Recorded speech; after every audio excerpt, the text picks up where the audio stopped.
大家好，我係曹子喬。今日我要向 Now TV 同人指定實驗挑戰。我哋要嚟探索米嘅吸水奧秘，仲要用3種神奇嘅食材，做出最黏、最靚、最有營養嘅創意飯團。嚟第一個實驗啦！第一個實驗就係1粒米嘅重量。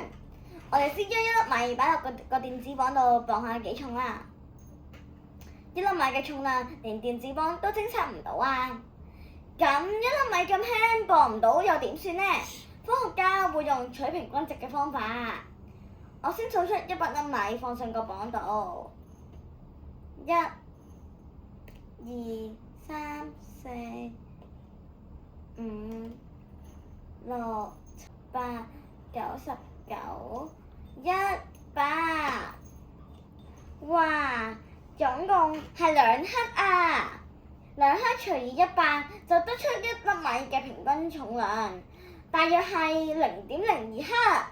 呢種方法可以大大減少誤差哦。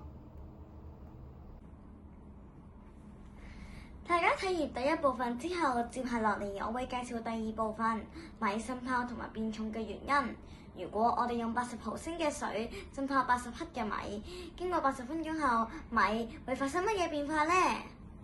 我哋嚟磅一磅啦。哇！米變重咗好多啊！重量增加嘅原因係因為米粒表面嘅微小紅隙。喺浸泡期間，水分子會透過毛細現象同埋細胞滲透作用，捐入去米嘅內部，等米可以吸飽水分。其實我哋喺屋企平時食嘅飯煮出嚟變得軟面彈牙，都係呢個嘅科學關鍵嚟㗎。最後就係發揮創意嘅時間啦！大家睇下，我用黏性最強、最雪白嘅淮山同埋飯，捏出我最中意嘅貓貓造型。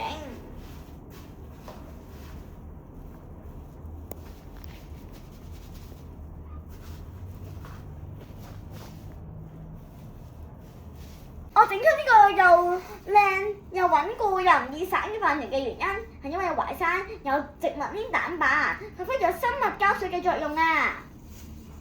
然後我就要用黃色嘅南瓜蓉同埋呢個白飯撈埋，整出一個黃色嘅波波。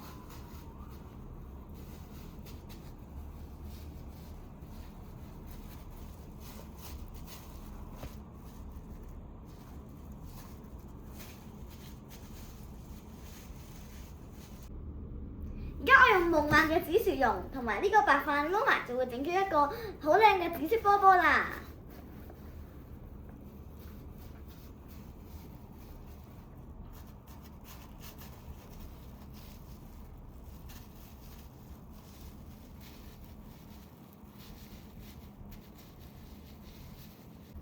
黃色嘅波波係利用南瓜嘅天然果膠鎖住水分，而紫色嘅波波就係利用紫薯高密度嘅支鏈澱粉，好似黏土咁樣一樣，將啲飯黏埋一齊。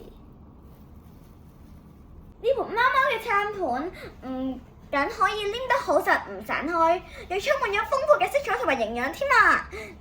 南瓜有維他命 A， 紫薯有花青素保護眼睛，淮山就有膳食纖維幫助腸胃消化，多糖可以增強抵抗力，令身體更加強壯。我嘅STEM 同樣計劃挑戰成功，多謝大家！